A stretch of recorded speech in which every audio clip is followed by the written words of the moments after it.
شادی کی پہلی رات میرا 17 سالہ شوہر مجھ سے شرما کر میرے قریب ہی نہیں آ رہا تھا اور میں ڈاکٹر تھی۔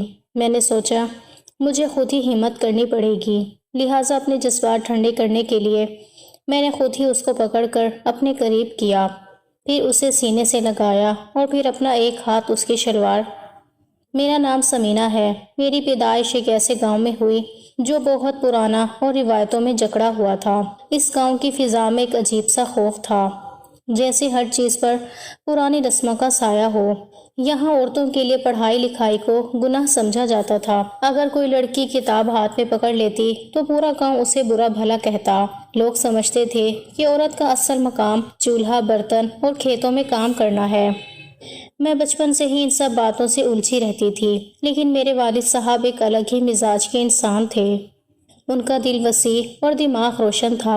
وہ اکثر کہا کرتے تھے کہ بیٹی بیٹے میں کوئی فرق نہیں ہوتا، دونوں ایک جیسے انسان ہیں اور دونوں کو برابر موقع ملنا چاہیے۔ میں ان کی آنکھوں میں ایک عجیب سا عزم دیکھتی تھی، جیسے وہ دنیا سے لڑنے کے لیے تیار ہوں۔ ہمارے گھر کے حالات بہت اچھے نہیں تھے۔ بابا گاؤں میں ایک چھوٹی سی دکان چلاتے تھے، دن بھر کام کرتے، مگر شام کو میرے پاس بیٹھ کر کہتے، میں تمہیں پڑھاؤں گا، تم بڑی ہو کر ڈاکٹر بنو گی اور لوگوں کی خدمت کرو گی۔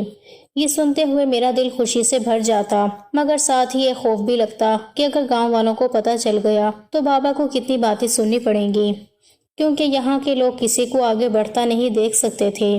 مگر بابا ڈٹے رہے، انہوں نے کبھی کسی بات کی پرواہ نہیں کی۔ میں اکلوتی اولاد تھی، کوئی بھائی نہیں تھا، سب کی نظریں ہم پر تھیں، اس لیے بابا کو قدم قدم پر احتیاط کرنا پڑتی تھی۔ وہ مجھے چوری چوری پڑھنے کے لیے شہر بھیجتے تھے۔ صبح سویرے اٹھ کر ہم ایسے نکلتے جیسے کہیں رشتہ دار کے گھر جا رہے ہوں، لیکن اصل میں وہ مجھے پڑھنے بھیج رہے ہوتے تھے۔ راستے میں وہ اکثر کہتے تھے، بیٹی اگر میں نے تجھے پڑھا دیا تو میرا مقصد پورا ہو جائے گا۔ ان کے الفاظ میرے دل میں نقش ہو گئے تھے۔ کالج کا سفر بہت مشکل تھا، وہاں جا کے بھی دل میں ڈر رہتا کہ کوئی پہچان نہ لے کہ میں اسی روایتوں والے گاؤں کی ہوں۔ مگر میں نے ہمت نہیں ہاری، دن رات محنت کی، اور جب میں ڈاکٹر بن گئی تو میری خوشی سے زیادہ بابا کی آنکھوں میں روشنی دیکھنے لائق تھی۔ ان کی محنت رنگ لائی تھی، انہوں نے اپنے خواب کو حقیقت بنتے دیکھا تھا۔ اس دن وہ بہت دیر تک خاموش بیٹھے رہے اور پھر بس اتنا کہا کہ اب میں سکون سے مر سکتا ہوں، میری بیٹی وہ بن گئی ہے جو میں چاہتا تھا۔ وقت گزرتا گیا، ہم گاؤں سے شہر شفٹ ہو گئے کیونکہ وہاں رہنا اب ممکن نہیں تھا۔ سب لوگ ہم سے ناراض تھے، کہتے تھے کہ ہم نے گاؤں کی عزت خاک میں ملا دی ہے، مگر بابا نے کسی کی بات نہیں سنی۔ ان کا کہنا تھا کہ انسان کو اپنی قسمت خود لکھنی چاہیے۔ اب شہر کی زندگی شروع ہوئی تو مشکلات بھی نہیں آئیں۔ ڈاکٹر بننے کے بعد بھی ابھی میری نوکری شروع نہیں ہوئی تھی، ہاؤس جاب باقی تھی اور بابا کے پاس اب پیسے نہیں بچے تھے۔ ان کی دکان وہیں گاؤں میں رہ گئی تھی، جس سے کچھ حاصل نہیں ہو رہا تھا۔ گھر کے خرچے کے لیے بھی مشکل ہو گئی تھی۔ ہم دونوں نے کئی دن ادھار پر کھانا کھایا، مگر بابا نے کبھی ہار نہیں مانی۔ پھر ایک دن ایسی خبر آئی جس نے ہمیں سوچنے پر مجبور کر دیا۔ وہ دن جیسے ہماری زندگی کا رخ بدلنے والا تھا۔ میں صبح حسب معمول ہسپتال جانے کی تیاری کر رہی تھی کہ دروازے پر زور کی دستک ہوئی۔ بابا نے دروازہ کھولا تو سامنے ایک شخص کھڑا تھا۔ اس کے چہرے پر عجب سنجیدگی تھی اور اس کی آنکھوں میں کچھ ایسا تھا جو ہمیں بے چین کر گیا۔ وہ بولا کہ مجھے آپ کی بیٹی سے بات کرنی ہے، اور پھر جو کچھ اس نے کہا اس نے میری زندگی کا راستہ بدل کر رکھ دیا۔ خبر آئی تھی کہ بابا کا جو ایک اکلوتا بھائی تھا، وہ اور اس کی بیوی دونوں اس دنیا سے چلے گئے تھے۔ یہ خبر سن کر بابا بہت دیر تک خاموش بیٹھے رہے۔ ان کے چہرے پر ایک عجیب سا سکوت تھا، جیسے وہ کچھ سوچ رہے ہوں اور کچھ چھپا رہے ہوں۔ میں ان کے چہرے کو دیکھتی رہی۔ آخر انہوں نے آہستہ سے کہا کہ اب ان کا ایک ہی بیٹا بچا ہے، وہی اب ساری جائیداد کا وارث ہے۔ یہ سن کر مجھے حیرت بھی ہوئی اور دکھ بھی، کیونکہ بابا ہمیشہ کہتے تھے کہ اس جائیداد میں ہمارا بھی حصہ تھا، جو صرف ہم سے اس لیے چھین لیا گیا تھا کہ ہم نے گاؤں کی روایتوں کے خلاف جا کر مجھے پڑھایا تھا۔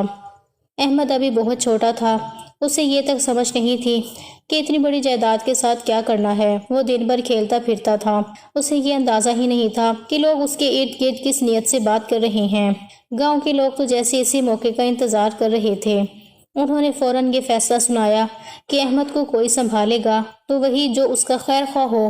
اور اگر کوئی اپنی بیٹی کی شادی اس کے ساتھ کر دے تو جائیداد اسی خاندان کے پاس رہے گی، ورنہ ساری جائیداد گاؤں کے نام کر دی جائے گی۔ جب بابا نے مجھے یہ بات بتائی تو میں کچھ لمحوں کے لیے بول ہی نہ سکی۔ مجھے لگا جیسے میرے کانوں نے غلط سنا ہے۔ میں نے حیرت سے کہا کہ یہ کیسے اصول ہیں، ان کا تو کوئی مطلب ہی نہیں ہے۔ بابا نے لمبی سانس لی اور کہا کہ تمہیں تو اچھی طرح پتا ہے کہ ہمارے گاؤں میں کب کسی کے اصول کا کوئی مطلب ہوا ہے، سب کچھ رسموں اور دکھاوے کا کھیل ہے۔ مگر بیٹا، ہم اب بھی اسی گاؤں سے بندھے ہوئے ہیں۔ میں نے کہا کہ بابا پھر ہم کیا کریں؟ کیا اس بے معنی روایت کے آگے جھک جائیں؟ کیا ہم اپنی مرضی سے نہیں جئیں گے؟ بابا نے آہستہ سے کہا کہ دیکھو سمینہ، تم سمجھدار ہو، لیکن یہ بات کرنا بے وقوفی ہوگی، کیونکہ وہ جائیداد ہمارے خون پسینے کی کمائی ہے جو ہم سے صرف اس لیے چھینی گئی تھی کہ ہم نے تمہیں پڑھنے دیا۔ اب اگر وہ ہمیں واپس مل سکتی ہے تو اسے چھوڑ دینا دانش مندی نہیں ہوگی۔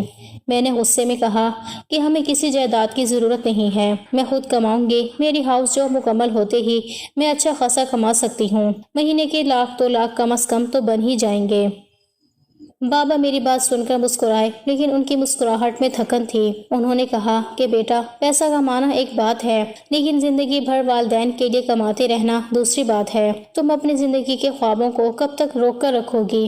تمہیں بھی تو ایک دن اپنا گھر بسانا ہے، اپنا شوہر ہوگا، تمہاری ذمہ داریاں ہوں گی۔ تمہارا شوہر اگر تمہیں یہ کہہ دے کہ تم اپنے ماں باپ کو کچھ نہ دو تو تم کیا کرو گی؟ میں نے بابا کی آنکھوں میں دیکھ کر کہا کہ پھر میں شادی نہیں کروں گی، میں بس آپ دونوں کے ساتھ رہوں گی۔ بابا کے چہرے پر اداسی چھا گئی۔ انہوں نے نرمی سے کہا کہ ایسا نہیں ہوتا بیٹا، دنیا کے اصول کچھ اور ہیں، شادی تو کرنی ہی پڑتی ہے۔ تمہارے لیے اچھا ہوگا کہ تم احمد سے شادی کر لو۔ میں چونک کر بولی، احمد سے؟ بابا، وہ تو مجھ سے بہت چھوٹا ہے، میں ڈاکٹر بن گئی ہوں، میری عمر 29 سال ہو چکی ہے، وہ تو ابھی کالج بھی مکمل نہیں کر پایا، میں کیسے اپنے سے چھوٹے لڑکے سے شادی کر سکتی ہوں؟ بابا نے کہا کہ عورت اپنے سے بڑے مرد سے شادی کرتی ہے تو کیا ہوتا ہے، مرد اگر بڑا ہو تو کسی کو اعتراض نہیں ہوتا، عورت تھوڑی بڑی ہو تو یہ اتنا بڑا مسئلہ کیوں؟ میں نے کہا بابا، یہ بات نہیں ہے، مرد کا مقام الگ ہوتا ہے، وہ اگر بڑا ہو تو بھی قابل قبول لگتا ہے، مگر عورت کا چھوٹے مرد سے رشتہ عجیب لگتا ہے۔ میں شہر میں رہتی ہوں، ڈاکٹر ہوں، میرے اپنے ساتھی، میرے ارد گرد کے لوگ، میرے سرکل کے لوگ سب سوال کریں گے کہ کیوں میں نے اپنے سے کم عمر لڑکے سے شادی کی، یہ کیسی کہانی ہے جو کسی کو سمجھ نہیں آئے گی۔ بابا خاموش رہے، کچھ دیر بعد بولے کہ بیٹا، بات صرف احساسات کی نہیں ہے، بات کروڑوں کی جائیداد کی ہے، یہ صرف زمین نہیں ہے، یہ تمہارے دادا کی میراث ہے جسے ہم واپس حاصل کر سکتے ہیں۔ اگر تم ہاں کر دو تو احمد اور ساری جائیداد ہمارے گھر آ جائے گی۔ میری ماں بھی پاس بیٹھی تھی، انہوں نے آہستہ سے کہا کہ بیٹی، بات سمجھنے کی ہے، نقصان کا نہیں۔ احمد تمہارے بابا کا بھتیجا ہے، برا لڑکا نہیں ہے، اگر تم شادی کر لو گی تو گھر بھی بچ جائے گا اور عزت بھی۔ ماں کی باتوں میں سکون تو تھا، مگر دل کے اندر عجیب سی گھبراہٹ تھی، ایسا لگتا تھا جیسے میں کسی ایسے راستے پر جا رہی ہوں جس کا انجام مجھے نہیں معلوم۔ بابا نے آخر میں بس اتنا کہا کہ مرد ویسے بھی جلدی جوان ہو جاتے ہیں، 2-4 سال میں وہ تمہارے برابر کا لگنے لگے گا اور کسی کو اندازہ بھی نہیں ہوگا۔ میں نے ان کی بات سنی اور دل ہی دل میں سوچتی رہی کہ شاید وہ ٹھیک کہہ رہے ہیں، آخر پیسہ اور جائیداد ایسی چیزیں ہیں جن کے سامنے اکثر لوگ اپنے خواب قربان کر دیتے ہیں۔ میں نے سر جھکا کر ہاں کر دی اور یوں ایک فیصلہ ہو گیا جس نے میری آنے والی زندگی کا رخ بدل دینا تھا۔ صرف ایک ہی بھروسے والی دوست تھی میری، جو میرے ساتھ شہر میں MBBS کر رہی تھی، اس کا نام سونیا تھا۔ وہ شروع سے ہی بہت خوش مزاج لڑکی تھی، ہر مشکل میں میرا حوصلہ بڑھاتی تھی، میرے ساتھ ہنستی تھی اور ہمیشہ یہی کہتی تھی کہ زندگی کو جتنا ہنستے ہوئے جیا جائے اتنا ہی بہتر ہے۔ جب میں نے اسے اپنے بابا کے فیصلے کے بارے میں بتایا تو پہلے تو وہ زور زور سے ہنسنے لگی، اس کی ہنسی جیسے پورے کمرے میں گونج گئی تھی۔ میں حیران ہو کر اسے دیکھتی رہی، پھر وہ سنبھل کر بولی کہ یاد رکھ، ہر عورت یہ چاہتی ہے کہ اس کا شوہر اس کی بات ماننے والا ہو، اس کے آگے پیچھے گھومنے والا ہو، اور تیرا تو بڑا فائدہ ہے۔ تو کہنے لگی کہ کم عمر شوہر تو 1 منٹ میں تیرا غلام بن جائے گا۔ اس کے منہ سے یہ بات نکلی تو میں ہنس بھی دی، مگر فوراً بولی کہ نہیں، بات یہ نہیں ہے۔ سونیا نے پھر سنجیدہ ہو کر کہا کہ عورت کے دل کی حالت بھی بڑی عجیب ہوتی ہے، وہ ایک طرف چاہتی ہے کہ اس کا شوہر اس کے اشاروں پر چلے، اس کا حکم مانے، لیکن دل کے کسی کونے میں یہ بھی چاہتی ہے کہ اس کا شوہر مضبوط ہو، اس کے کندھے وسیع ہوں، بات میں ٹھہراؤ ہو، ایک لیول اوپر ہو، تاکہ عورت جب اس کے پاس ہو تو اسے تحفظ کا احساس ملے۔ اس کی بات سن کر میں کچھ دیر سوچتی رہی، پھر میں نے کہا کہ تو نے تو MBBS کیا ہے لیکن باتیں نفسیات کی کر رہی ہے۔ وہ ہنسنے لگی اور بولی کہ اصل زندگی کی سائنس یہی ہے، انسان کا دل۔ میں نے کہا کہ میری تو سمجھ ہی نہیں آ رہی، مجھے لگتا ہے کہ میرا دل اپنے شوہر کے ساتھ لگے گا ہی نہیں۔ میں نے جب احمد کو آخری بار دیکھا تھا وہ تو اتنا سا بچہ تھا۔ میں نے ہاتھ کا اشارہ کیا تو پھر وہ ہنسنے لگی، کہنے لگی کہ اے چل، اتنی پرانی بات کیوں یاد کر رہی ہے؟ اتنے سال گزر گئے، اب تو وہ بڑا ہو گیا ہوگا۔ آج کل کے لڑکے جلدی جوان ہو جاتے ہیں اور ویسے بھی اتنے سارے پیسے مل رہے ہیں، تجھے تو خوش ہونا چاہیے۔ میں نے کہا کہ لو جی، گاؤں بسا نہیں اور لٹیرے پہلے آ گئے۔ وہ پھر سے ہنسی لوٹ پھوٹ ہو گئی کہ پاگل نہ بن، سب ٹھیک ہو جائے گا۔ اس کی باتوں سے میرا دل کچھ ہلکا ہو گیا۔ اس نے مجھ سے وعدہ لیا کہ میں خود کو ٹینشن میں نہیں ڈالوں گی۔ اس نے کہا کہ اچھی چیزوں کے بارے میں سوچو، کیونکہ سوچ ہی انسان کی زندگی بدل دیتی ہے۔ میں نے کہا کہ ٹھیک ہے، تو دیکھنا سب اچھا ہوگا۔ اور ہم دونوں نے چائے پی کر بات ختم کی، مگر دل کے اندر ایک انجان سا خوف اب بھی بیٹھا تھا۔ شام کے وقت جب احمد آیا تو وہ بہت اداس تھا، چہرے پر ایک عجیب سی سنجیدگی تھی۔ ہاتھوں میں کاغذات کا ایک پلندہ تھا، وہ ساری جائیداد کے کاغذات تھے۔ بابا نے بڑے پیار سے اسے سمجھایا کہ اب وہ اکیلا نہیں ہے، اس کا گھر ہم ہیں۔ اور میں حیرت سے اس کی طرف دیکھ رہی تھی، جیسے کوئی انجان بوجھ میرے کندھوں پر رکھ دیا گیا ہو۔ گاؤں والوں کو ہم نے پیغام بھیج دیا تھا کہ نکاح ہو گیا ہے اور نکاح نامے کی کاپی جلدی بھیج دی جائے گی تاکہ کسی کو شک نہ رہے۔ وہاں سے پیغام آیا کہ نکاح کی رسم جلد سے جلد ادا کی جائے ورنہ وہ اس فیصلے کو بدل دیں گے۔ میں نے بابا سے کہا کہ دھوم دھام کرنے کی کوئی ضرورت نہیں ہے، اگر شور مچایا تو جنہیں نہیں بتانا وہ بھی جان جائیں گے، بس سیدھا سیدھا نکاح کر لیتے ہیں۔ بابا نے میری بات مان لی اور یہ کہہ دیا کہ چونکہ بھائی اور بھاوج کی ابھی ابھی موت ہوئی ہے، اسی لیے ہم سادگی سے نکاح کرنا چاہتے ہیں۔ انہوں نے یہ بھی کہا کہ احمد کو ہمارے گھر میں رہنے کے قابل بنانا ضروری ہے تاکہ کوئی یہ سوال نہ کرے کہ وہ یہاں کس رشتے سے رہ رہا ہے، کیونکہ ہمارے گھر میں جوان بیٹی ہے، اس لیے باتوں کا راستہ بند کرنا بہتر ہے۔ بابا نے احمد کے لیے نئے کھولے سے کپڑے خریدے، شلوار قمیض اس کے قد سے کچھ بڑی تاکہ وہ تھوڑا بھرا بھرا لگے اور بڑی عمر کا دکھے۔ انہوں نے اسے کہا کہ مجھے بھی رکھ لو تاکہ چہرے پر تھوڑا سنجیدگی کا اثر آئے۔ نکاح کے دن سب کچھ سادگی سے ہوا، نہ کوئی گواہوں کی بھیڑ، نہ کوئی شور، بس ایک چھوٹے سے کمرے میں مولوی صاحب آئے، چند رشتہ دار گواہ بنے اور میرا نکاح احمد کے ساتھ پڑھا گیا۔ میری آواز نکاح کے وقت کانپ رہی تھی، دل میں سکون نہیں تھا، جیسے کچھ چھین رہا ہو، مگر میں بولی کیونکہ اب واپسی کا راستہ نہیں تھا۔ احمد کے چہرے پر بھی عجیب سی الجھن تھی، وہ شاید اس بات کو سمجھنے سے قاصر تھا کہ یہ سب اس کے ساتھ کیوں ہو رہا ہے۔ نکاح ختم ہوا، سب نے دعا دی، بابا کے چہرے پر اطمینان تھا تو ماں کی آنکھوں میں آنسو تھے، اور میں صرف چپ بیٹھی تھی، خوش نہیں تھی نہ ناراض، بس جیسے سب کچھ میرے اختیار سے باہر تھا اور میں ایک ایسی کہانی کی کردار بن چکی تھی جس کا انجام مجھے خود بھی نہیں معلوم تھا۔ بابا کے بعد ساری جائیداد آ چکی تھی، وہ جن خوابوں کو برسوں سے اپنے دل میں دبا کر بیٹھے تھے اب وہ سب حقیقت بننے لگے تھے۔ انہوں نے سب سے پہلے اپنے پرانے قرضے اتارے، ان لوگوں کو جنہوں نے مشکل وقت میں مدد دی تھی سب کو ایک ایک پیسہ واپس دیا، پھر شہر میں ایک چھوٹا سا کاروبار شروع کرنے کا سوچا۔ ان کی آنکھوں میں برسوں بعد چمک تھی اور چہرے پر وہ سکون جو شاید زندگی میں پہلی بار دکھائی دیا تھا۔ اب کرائے کے گھر میں رہنے کی ضرورت نہیں رہی تھی، جائیداد میں ایک بڑا پکا مکان بھی شامل تھا جس کے ایک حصے میں ہم نے رہائش اختیار کر لی۔ زندگی بظاہر سنور گئی تھی مگر میرے دل کے اندر ایک خلا تھا، میں سمجھ نہیں پا رہی تھی کہ اپنی نئی زندگی کا آغاز کیسے کروں۔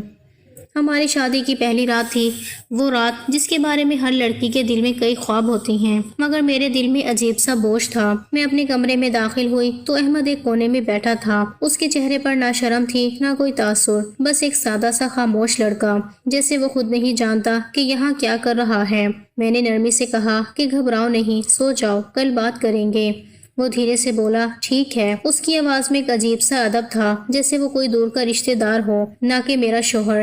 میں کچھ لمحے اسے دیکھتی رہی اور پھر چپ چاپ لیٹ گئی۔ رات بہت لمبی تھی، میں نے سوچا کہ شاید وقت کے ساتھ سب بہتر ہو جائے۔ صبح ہوئی تو میں نے ناشتہ تیار کیا، اس کے لیے پلیٹ میں پراٹھا رکھا اور کہا کہ آؤ کھا لو۔ اس نے نچلے لہجے میں کہا شکریہ باجی، میرا دل جیسے رک گیا ہو۔ میں نے ساکت ہو کر اس کی طرف دیکھا، وہ بالکل معصوم انداز میں کھانا کھانے لگا، جیسے اسے احساس ہی نہیں کہ اس نے کیا کہا ہے۔ اگر کسی بیوی سے شوہر غلطی سے بھی بہن کہہ دے تو بات مذاق میں ختم ہو جاتی ہے، مگر یہاں تو وہ سنجیدگی سے مجھے باجی کہہ رہا تھا۔ مجھے لگا جیسے زمین میرے قدموں کے نیچے سے نکل گئی ہو۔ میں نے آ کر بابا سے کہا کہ آپ لوگوں نے یہ کیا کر دیا ہے، مجھے کس مصیبت میں ڈال دیا۔ اب میں کیا کروں؟ یہ رشتہ تو رشتہ نہیں لگتا۔ بابا نے گہری سانس لی اور کہا کہ وقت کے ساتھ سب ٹھیک ہو جائے گا۔ احمد ابھی بچہ ہے، اسے سمجھنے میں وقت لگے گا۔ میں نے دل ہی دل میں خود کو سمجھانے کی کوشش کی، لیکن دل نہیں مانا۔ میں نے اپنے آپ کو مصروف رکھنے کے لیے ہسپتال میں نائٹ ڈیوٹی لگوا لی تاکہ زیادہ وقت گھر میں نہ رہوں۔ وہاں کے ماحول میں کم از کم میں اپنی الجھن بھول جاتی تھی۔ کچھ دن بعد پتہ نہیں کس نے ہسپتال میں سب کو بتا دیا کہ میری شادی ہو گئی ہے۔ اب ہر کوئی ٹریٹ مانگنے لگا۔ میں نے سب کو ٹریٹ دے دی، لیکن جب سب نے کہا کہ اپنے شوہر کی تصویر دکھاؤ تو میرا دل بیٹھ گیا۔ میں نے جھوٹ بول دیا کہ میرے پاس تصویر نہیں ہے، فون خراب ہے۔ کبھی کبھی بہانہ یہ کرتی کہ وہ باہر گیا ہوا ہے اور تصویر دینا پسند نہیں کرتا۔ ایک دن سونیا نے بھی کہہ دیا کہ اب بس کر، وہ تیرا شوہر ہے، اس کو سمجھنے کی کوشش کر، تو نے اسے موقع ہی کب دیا؟ میں نے کہا کہ میں کوشش کر کے کیا کروں، وہ تو جیسے دل سے میرا شوہر بنا ہی نہیں۔ میں اس کے چہرے پر وہ تاثر ہی نہیں دیکھتی جو ایک مرد کے چہرے پر بیوی کے سامنے ہوتا ہے۔ یوں ہی دن گزرتے گئے، ہمارا آپس میں کوئی رشتہ سا بنا ہی نہیں۔ میں رات کو ہسپتال میں ہوتی اور دن میں سوتی۔ وہ صبح بابا کے ساتھ باہر چلا جاتا اور شام کو واپس آتا۔ بابا اسے اپنے ساتھ کام پر لے جانے لگے تھے تاکہ وہ کاروبار سیکھ سکے۔ میں اسے کبھی کبھار دیکھتی تو بس ایک عام سا لڑکا لگتا۔ نہ وہ مجھ سے بات کرتا، نہ میں اس سے کچھ پوچھتی تھی۔ ہمارے درمیان خاموشی دیوار بن گئی تھی اور میں اندر ہی اندر سوچتی رہتی تھی کہ کیا یہ میری زندگی کا وہ انجام ہے جس کے لیے بابا نے ساری دنیا سے لڑائی کی تھی۔ لیکن وہ کہتے ہیں نا کہ بس وقت گزر جائے گا تو سب کچھ ٹھیک ہو جائے گا، مگر حقیقت میں وقت کے گزر جانے سے کچھ بھی ٹھیک نہیں ہوتا۔ بس انسان خود کو حالات کے ساتھ جینا سیکھ لیتا ہے، اور یہی سب کچھ میرے ساتھ بھی ہوا تھا۔ میں نے خود کو حالات کے مطابق ڈھال لیا تھا۔ مجھے اب ہر دن وہی پرانے دنوں کی طرح لگتا تھا، جیسے سب کچھ معمول پر آ گیا ہو، مگر اندر سے میں جانتی تھی کہ سب کچھ معمول پر نہیں آیا، بلکہ میں صرف یہ سمجھنے لگی تھی کہ شاید یہی میری زندگی ہے، یہی میرا نصیب ہے۔ 4 سال گزر گئے تھے اور احمد اب 20 سال کا ہو گیا تھا۔ اب اس کے چہرے پر وہ بچپنا نہیں تھا، اس کی آواز بھاری ہو گئی تھی۔ وہ خود میں ایک نیا اعتماد محسوس کرنے لگا تھا۔ وہ واقعی بدل گیا تھا۔ میں جب اس کو دیکھتی تھی تو حیران رہ جاتی تھی کہ یہ وہی احمد ہے جس کو میں نے اپنے گھر میں خاموش شرمیلا لڑکا دیکھا تھا، جو بات کرتے ہوئے نظریں جھکا لیتا تھا اور جس کے چہرے پر معصومیت بسی ہوئی تھی۔ اب وہ ایک مکمل جوان مرد بن چکا تھا۔ احمد صبح سویرے اٹھ کر گھر کے کاموں میں ہاتھ بٹاتا، پھر بابا کے ساتھ دکان پر چلا جاتا جہاں بابا نے ایک چھوٹا سا کاروبار شروع کیا تھا۔ کبھی وہ سامان اٹھاتا، کبھی گاہکوں سے بات کرتا اور کبھی دکان کی صفائی کرتا، اور بابا کی آنکھوں میں احمد کے لیے ایک فخر سا جھلکتا تھا۔ وہ اکثر کہا کرتے تھے کہ یہ میرا داماد نہیں، بیٹا ہے، اس نے میرا بوجھ ہلکا کر دیا ہے، اور واقعی احمد نے یہ بات ثابت کر دیا تھا کہ وہ صرف ایک ذمہ دار انسان نہیں بلکہ ہمارے خاندان کا سہارا بھی ہے۔ میری ہاؤس جاب ختم ہو چکی تھی اور اب میں ہسپتال میں باقاعدہ کام کر رہی تھی۔ ایک دن ہسپتال سے واپسی پر بہت تیز بارش ہو رہی تھی۔ میں چھتری بھول گئی تھی اور سوچ رہی تھی کہ آج گھر کیسے پہنچوں گی۔ اتنے میں ایک موٹر سائیکل آ کر میرے سامنے رکی۔ میں نے جب نظر اٹھا کر دیکھا تو احمد تھا۔ وہ ہلکی سی مسکراہٹ کے ساتھ بولا، چلو ڈاکٹر صاحبہ، میں آپ کو لینے آیا ہوں۔ میں نے حیرت سے اس کی طرف دیکھا کیونکہ وہ آج کچھ زیادہ ہی خوبصورت لگ رہا تھا۔ اس نے سفید شرٹ پہنی ہوئی تھی جو بارش سے ہلکی ہلکی گیلی ہو چکی تھی۔ اس کی آستینیں کوہنیوں تک مڑی ہوئی تھیں۔ اس کے چہرے پر بوندوں کا جال سا بن گیا تھا، اور جب وہ بولا تو آواز میں ایک نرمی تھی جیسے ہر لفظ میں پیار چھپا ہو۔ میں نے ہچکچاتے ہوئے کہا کہ احمد، تم بارش میں کیوں آئے ہو؟ اس نے مسکرا کر کہا کہ اگر آپ بھیگ جائیں گی تو ڈاکٹر صاحبہ بیمار ہو جائیں گی اور پھر گھر میں سب مجھے ہی الزام دیں گے۔ اس کی بات سن کر میرے چہرے پر ہلکی سی مسکراہٹ آ گئی۔ میں موٹر سائیکل کے پیچھے بیٹھی تو احساس ہوا کہ میں پہلی بار اس کے اتنے قریب بیٹھی ہوں۔ اس کے کندھے سے ٹکراتے ہوئے میرے دل کی دھڑکن جیسے بے ترتیب ہو گئی۔ میں نے اس کے کندھے پر ہاتھ رکھا تو اس نے ایک لمحے کے لیے میری طرف دیکھا، پھر نظریں جھکا لی اور بولا کہ مضبوطی سے بیٹھ جائیں، بارش کی وجہ سے راستہ پھسلن والا ہے۔ اگلے دن جب میں ہسپتال گئی تو سب میرے ساتھی ڈاکٹرز اور نرسز مجھ سے پوچھنے لگیں کہ کل جو تمہیں لینے آیا تھا وہ کون تھا؟ میں نے کہا میرا شوہر تھا، تو سب حیرت سے میری طرف دیکھنے لگے۔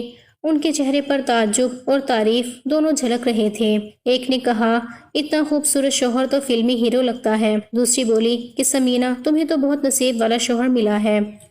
میں ان کی باتوں پر صرف مسکرا دی، مگر دل کے اندر کچھ الگ ہی ہو رہا تھا، جیسے کسی نے میرے اندر کوئی سوئی چبھو دی ہو، اور وہ احساس آہستہ آہستہ میٹھے درد میں بدل گیا تھا۔ رات کو جب احمد واپس آیا تو میں نے پہلی بار اس سے لمبی بات کی۔ ہم دونوں صحن میں بیٹھے تھے، آسمان پر چاند نکلا ہوا تھا، ہوا میں ہلکی ٹھنڈک تھی، اور وہ میرے سامنے بیٹھا اپنے ہاتھوں سے چائے کے کپ سنبھالے ہوئے تھا۔ اس نے کہا، آپ بہت تھک جاتی ہیں، دن بھر کام کرتی ہیں۔ میں نے کہا، ہاں، مگر جب تم بات کرتے ہو تو تھکن اتر جاتی ہے۔ اس نے ہلکا سا مسکرا کر کہا کہ آپ کا انداز بہت الگ ہے، آپ میں وقار بھی ہے اور نرمی بھی۔ میں نے نظریں جھکا کر کہا کہ احمد، تم بدلے بدلے لگ رہے ہو۔ اس نے ہنستے ہوئے کہا کہ وقت سب کو بدل دیتا ہے ڈاکٹر صاحبہ، اور شاید وہ ٹھیک کہہ رہا تھا، وقت نے واقعی اسے بدل دیا تھا۔ اب اس کی آنکھوں میں اعتماد تھا، چہرے پر چمک تھی، باتوں میں ٹھہراؤ تھا۔ وہ گھر کے کاموں میں ہاتھ بٹاتا، میرے لیے کبھی چائے بنا دیتا، کبھی میرے لیے بازار سے پھل لے آتا، اور جب میں نائٹ ڈیوٹی سے واپس آتی تو میرے لیے ناشتہ تیار ہوتا۔ میں اس کے اس بدلے ہوئے رویے سے حیران رہ جاتی تھی، اور آہستہ آہستہ میں اس کے قریب آنے لگی تھی۔ ایک دن میں ہسپتال سے واپس آئی تو دیکھا کہ احمد صحن میں بیٹھا میرا انتظار کر رہا تھا۔ ہاتھ میں 2 چائے کے کپ تھے اور سامنے ایک چھوٹا سا گلدستہ رکھا تھا۔ میں نے پوچھا، یہ کیا ہے؟ اس نے کہا کہ آج آپ کا پہلا دن ہے تنخواہ کا، تو سوچا آپ کو مبارک دوں۔ اس کے انداز میں اتنی سچائی تھی کہ میری آنکھوں میں نمی آ گئی۔ میں نے کہا کہ احمد، تم بہت اچھے ہو۔ وہ بولا کہ نہیں، میں بس وہ کر رہا ہوں جو ایک شوہر کو کرنا چاہیے۔ اس دن کے بعد ہمارے درمیان کی وہ دیوار ٹوٹ گئی جس نے ہمیں الگ رکھا ہوا تھا۔ اب وہ میرے کمرے میں آ کر بیٹھ جاتا، کبھی میری کتابیں دیکھتا، کبھی میرا اسٹیتھوسکوپ اٹھا کر کھیلتا، اور کبھی بس خاموشی سے میری طرف دیکھتا رہتا۔ ایک دن اس نے کہا کہ سمینہ، کیا تمہیں کبھی لگا کہ ہماری شادی وقت سے پہلے ہو گئی تھی؟ میں نے کہا، شاید ہاں، کیونکہ تم بہت چھوٹے تھے۔ اس نے کہا، لیکن اب تو میں بڑا ہو گیا ہوں نا۔ میں نے کہا، ہاں، تم بڑے ہو گئے ہو، اور وہ لمحہ شاید ہمارے رشتے کا نیا آغاز تھا۔ ہم نے ایک دوسرے کو سمجھنا شروع کیا۔ اس کے مزاج میں نرمی تھی، باتوں میں شرافت تھی، وہ کبھی اونچی آواز میں بات نہیں کرتا تھا۔ میرے لیے احترام ہمیشہ قائم رکھا، اور اس احترام کے پیچھے جو محبت چھپی تھی وہ دن بدن گہری ہوتی جا رہی تھی۔ وہ میرے لیے اب صرف شوہر نہیں بلکہ میرا دوست بھی بن گیا تھا۔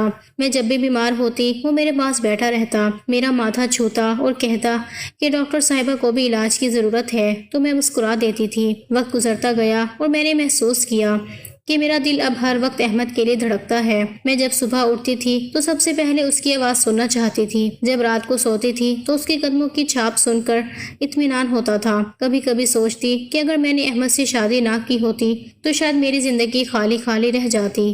اب احمد کے ساتھ میرا رشتہ مکمل ہو چکا تھا۔ وہ مجھ سے عمر میں چھوٹا ضرور تھا، مگر اس نے مجھے کبھی یہ احساس نہیں ہونے دیا۔ وہ ہمیشہ میرے سامنے ایک مضبوط مرد بن کر کھڑا رہا۔ میں نے خود اپنی زندگی میں پہلی بار یہ سچ محسوس کیا کہ شوہر اگر عمر میں چھوٹا بھی ہو مگر دل سے بڑا ہو تو وہ اپنی بیوی کو وہی عزت دے سکتا ہے جو ایک مرد کو دینی چاہیے۔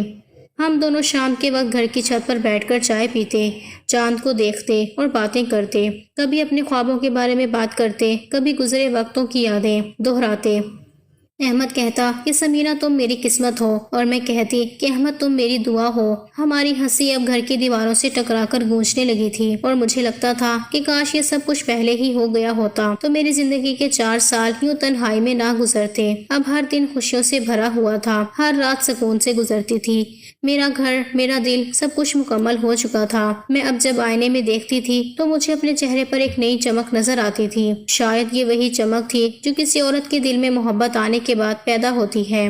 میری زندگی واقعی بدل چکی تھی۔ اب وقت گزر نہیں رہا تھا بلکہ خوبصورت لگنے لگا تھا، اور میں ہر روز اپنے رب کا شکر ادا کرتی تھی کہ اس نے مجھے احمد جیسا ساتھی دیا جو نہ صرف میرا شوہر تھا بلکہ میری زندگی کا سکون بھی تھا۔ اللہ نے ہمیں 2 بیٹوں سے نوازا تھا، دونوں ہی اتنے پیارے کہ جب میں انہیں دیکھتی تو دل خوشی سے بھر جاتا۔ وہ دونوں بالکل احمد جیسے لگتے تھے۔ ان کی آنکھوں میں وہی معصومیت، وہی چمک تھی جو احمد کی آنکھوں میں کبھی ہوتی تھی۔ جب وہ جوان ہوا تھا احمد ان دونوں پر جان چھڑکتا تھا۔ وہ صبح ان کے ساتھ کھیلتا، شام کو کہانیاں سناتا، کبھی انہیں کندھوں پر بٹھا کر باہر لے جاتا، اور میں دور سے انہیں دیکھتی تو دل سے شکر ادا کرتی کہ میرے رب نے مجھے اتنی مکمل زندگی عطا کی ہے۔ مگر شاید زندگی میں کچھ بھی مکمل نہیں ہوتا۔ میں اب پہلے جیسی نہیں رہی تھی۔ عمر کے ساتھ ساتھ میرے چہرے پر تھکن اور کام کے بوجھ نے اپنے نشان چھوڑ دیے تھے۔ ڈاکٹر ہونا اتنا آسان نہیں جتنا لوگ سمجھتے ہیں۔ مریض کے دکھ کو محسوس کرنا اور ہر روز موت کو اپنی آنکھوں کے سامنے دیکھنا انسان کو اندر سے بدل دیتا ہے۔ میری ڈیوٹی کے اوقات لمبے ہوتے تھے۔ اکثر میں ہسپتال میں رات بھر جاگتی رہتی تھی اور پھر صبح گھر آتی تھی۔ احمد ہمیشہ میرے لیے چائے بناتا، ناشتہ تیار کرتا اور بچوں کو سنبھال لیتا۔ میں اکثر حیران ہوتی تھی کہ یہ وہی احمد ہے جو کبھی میرے سامنے شرمیلا سا بیٹھا کرتا تھا اور آج زندگی کے ہر موڑ پر میرے ساتھ کھڑا ہے۔ گھر اور ہسپتال کے بیچ میں میری زندگی جیسے تیزی سے بھاگ رہی تھی۔ کبھی کبھی لگتا تھا کہ میں وقت سے دوڑ رہی ہوں، مگر پھر اچانک وقت نے سب کچھ بدل دیا۔ بابا کی موت کی خبر جیسے میرے دل پر پہاڑ بن کر گری تھی۔ وہ ایک دم چلے گئے تھے۔ دل کے دورے نے انہیں مجھ سے ہمیشہ کے لیے چھین لیا۔ ان کے جانے کے بعد میری دنیا جیسے ادھوری ہو گئی تھی۔ وہی بابا جنہوں نے مجھے گاؤں کی تنگ گلیوں سے نکال کر ڈاکٹر بنایا تھا، جنہوں نے لوگوں کے تانے سہے میرے لیے، جنہوں نے اپنی ہر خوشی قربان کی، وہ اب نہیں تھے۔ میں ان کے بغیر ایک لمحہ بھی سوچ نہیں سکتی تھی، مگر زندگی رکی نہیں تھی۔ احمد میرے ساتھ تھا۔ وہ میرے دکھ کو بانٹنے کے لیے ہمیشہ موجود رہتا تھا، میرے آنسو صاف کرتا تھا، کہتا تھا تمہارے بابا نے تمہیں کمزور نہیں بنایا، وہ تمہیں مضبوط دیکھنا چاہتے تھے۔ میں اس کے حوصلے سے جینے کی کوشش کرتی رہی، مگر پھر کچھ ہی عرصے بعد ماں بھی چلی گئی۔ ایک بیماری نے انہیں اتنی تیزی سے ہم سے چھین لیا کہ ہم سنبھلنے کا موقع ہی نہ پا سکے۔ ان دونوں کی موت نے میرے دل پر ایسی چوٹ ماری کہ میں جیسے اندر سے بوڑھی ہو گئی تھی۔ جسم ابھی جوان تھا مگر روح تھک گئی تھی۔ آئینے میں جب خود کو دیکھتی تھی تو لگتا تھا کہ چہرے پر وقت کے نشان گہرے ہو گئے ہیں، آنکھوں کے نیچے سیاہ دائرے بن گئے تھے، بالوں میں سفیدی جھلکنے لگی تھی۔ میں اکثر سوچتی کہ احمد اب مجھ سے ناراض ہوگا، وہ کہے گا کہ میں بدل گئی ہوں، مگر وہ تو جیسے میرے خیالوں کو بھی پڑھ لیتا تھا۔ وہ کبھی شکایت نہیں کرتا تھا، بلکہ الٹا میرے ساتھ اپنے آپ کو بدلنے لگا تھا۔ احمد نے اپنی ڈریسنگ بدل لی تھی۔ وہ اب زیادہ سادے کپڑے پہنتا، سفید کرتے اور ڈھیلے پاجامے، جن میں وہ کبھی کبھی خود کو بڑا دکھانے کی کوشش کرتا۔ وہ کہتا کہ اب ہم دونوں ایک جیسے لگتے ہیں، تمہیں میری عمر کی فکر کرنے کی ضرورت نہیں، میں تمہارے ساتھ ہوں، ہمیشہ رہوں گا۔ اس کے یہ الفاظ میری آنکھوں میں نمی بھر دیتے تھے۔ میں اسے دیکھتی اور سوچتی کہ میں نے جو خواب کبھی گاؤں میں بیٹھ کر دیکھے تھے وہ سب احمد کی صورت میں پورے ہو گئے تھے۔ زندگی میں اتار چڑھاؤ آتے رہے، کبھی کبھی ہم میں لڑائی بھی ہو جاتی تھی۔ کسی بات پر میں غصہ کر لیتی تھی تو وہ خاموش ہو جاتا۔ کچھ دیر بعد آ کر کہتا کہ ڈاکٹر صاحبہ آپ کے غصے کی دوا کون سی ہے؟ میں مسکرا دیتی تھی۔ وہ کہتا کہ دیکھو تم مسکرا دی ہو، بس یہی میری جیت ہے۔ ہماری ان چھوٹی چھوٹی باتوں میں محبت چھپی ہوتی تھی، وہ محبت جو وقت کے ساتھ کم نہیں ہوئی بلکہ اور گہری ہوتی گئی۔ میں جانتی تھی کہ عورت شادی کے بعد، 2 بچوں کے بعد اور ذمہ داریوں کے بوجھ کے بعد ویسی نہیں رہتی جیسی پہلی ہوتی ہے۔ جوانی جیسے آہستہ آہستہ مانت پڑ جاتی تھی، اور میں تو ویسے بھی احمد سے بڑی تھی، مگر اس نے کبھی اس بات کا احساس نہیں ہونے دیا۔ اس نے کبھی یہ نہیں کہا کہ تم بوڑھی لگتی ہو یا تم میں پہلے جیسا حسن نہیں رہا۔ وہ ہمیشہ کہتا کہ تم میرے لیے ویسی ہو جیسی پہلے دن تھی۔ میں اس معاشرے میں رہ رہی تھی جہاں عورت کو اس کی شکل پر، اس کے رنگ پر، اس کے جسم پر باتیں سننی پڑتی ہیں۔ اگر ناک تھوڑی موٹی ہو تو تانے ملتے ہیں، اگر رنگ سانولا ہو تو مذاق بنتا ہے، اگر مجھ سے عمر میں ذرا سی بھی بڑی ہو تو لوگ انگلیاں اٹھاتے ہیں۔ مگر احمد نے کبھی مجھے یہ احساس نہیں ہونے دیا کہ میں ان سب کا نشانہ بن سکتی ہوں۔ وہ میرے لیے دیوار بن کر کھڑا رہتا تھا۔ جب لوگ کبھی مذاق میں بھی کچھ کہتے، وہ فوراً کہتا کہ میری بیوی میرا فخر ہے۔ میری زندگی اب پرسکون تھی، بچوں کی تعلیم اچھی جگہ پر جاری تھی، احمد اپنا کاروبار سنبھال چکا تھا، میں نے ہسپتال میں ایک سینئر پوزیشن حاصل کر لی تھی، اور ہمارے گھر میں محبت کا ماحول تھا۔ احمد کے ساتھ رہتے ہوئے میں نے یہ سمجھا کہ سچا ہمسفر وہ نہیں ہوتا جو صرف خوشیوں میں ساتھ دے، بلکہ وہ ہوتا ہے جو دکھوں میں ہاتھ تھامے رکھے، اور احمد نے یہ بات ثابت کی کہ وہ میرا سچا ساتھی ہے۔ ایک دن رات کو جب سب سو گئے تو میں صحن میں بیٹھ کر چاند دیکھ رہی تھی۔ احمد آیا اور میرے پاس بیٹھ گیا۔ اس نے کہا کہ تمہیں یاد ہے جب ہم پہلی بار بارش میں موٹر سائیکل پر گئے تھے؟ میں نے ہلکی سی ہنسی کے ساتھ کہا ہاں، وہ لمحہ تو آج بھی یاد ہے۔ اس نے کہا کہ اس دن میں نے فیصلہ کیا تھا کہ تمہیں کبھی اکیلا نہیں چھوڑوں گا، چاہے وقت کچھ بھی کر لے۔ میں نے اس کی آنکھوں میں دیکھا اور کہا کہ احمد تم نے وہ وعدہ نبھایا ہے، تم نے میری زندگی کو مکمل کر دیا۔ اب میں اکثر سوچتی ہوں کہ گاؤں کے لوگ چاہے جیسے بھی تھے، روایتیں چاہے جتنی سخت تھیں، مگر اس گاؤں نے احمد کو جنم دیا، اور اگر احمد وہاں پیدا نہ ہوتا تو شاید میری زندگی اتنی خوبصورت نہ ہوتی۔ وہ گاؤں اچھا نہیں تھا مگر اس گاؤں کا یہ شخص سب سے اچھا نکلا۔ اس نے مجھے سکھایا کہ محبت عمر نہیں دیکھتی، رنگ نہیں دیکھتی، حیثیت نہیں دیکھتی، محبت صرف دل دیکھتی ہے۔ احمد آج بھی میرے ساتھ ہے۔ وہ میرے بچوں کا بہترین باپ ہے، میرے لیے سب سے بڑا سہارا ہے۔ ہم دونوں اب بوڑھے ہو رہے ہیں مگر دل ابھی بھی جوان ہے۔ کبھی کبھی شام کے وقت ہم دونوں چھت پر بیٹھے پرانی باتیں یاد کرتے ہیں۔ وہ ہنستا ہے، کہتا ہے تم اب بھی ڈاکٹر صاحبہ ہی لگتی ہو۔ میں کہتی ہوں اور تم اب بھی وہی احمد ہو جس نے بارش میں موٹر سائیکل روک کر مجھے کہا تھا کہ اگر تم بھیگ جاؤ گی تو سب مجھے الزام دیں گے۔ زندگی کے اس سفر میں نے بہت کچھ کھویا بھی ہے مگر جو پایا وہ احمد کی محبت ہے، اس کی وفا ہے، اس کا ساتھ ہے۔ آج بھی میں جب رب کے سامنے ہاتھ اٹھاتی ہوں تو کہتی ہوں کہ پروردگار، اگر دنیا میں کوئی حقیقی سکون ہے تو وہ ایک سچے ہم سفر کے ساتھ رہنے میں ہے، اور میں خوش نصیب ہوں کہ مجھے وہ ہم سفر ملا جو نہ صرف میرے ساتھ چلا بلکہ ہر موڑ پر میرا ہاتھ تھامے رکھا۔ میں اب بوڑھی ضرور ہو گئی ہوں مگر احمد کے لیے آج بھی وہی سمینہ ہوں جو کبھی اس کے ساتھ بارش میں بھیگی تھی۔ وہ آج بھی میرا ہاتھ پکڑ کر کہتا ہے کہ تمہارے بغیر میں کچھ نہیں ہوں، اور میں دل ہی دل میں سوچتی ہوں کہ واقعی اگر زندگی ایک سفر ہے تو احمد میرا ہم سفر ہے جو آخری سانس تک میرے ساتھ رہے گا۔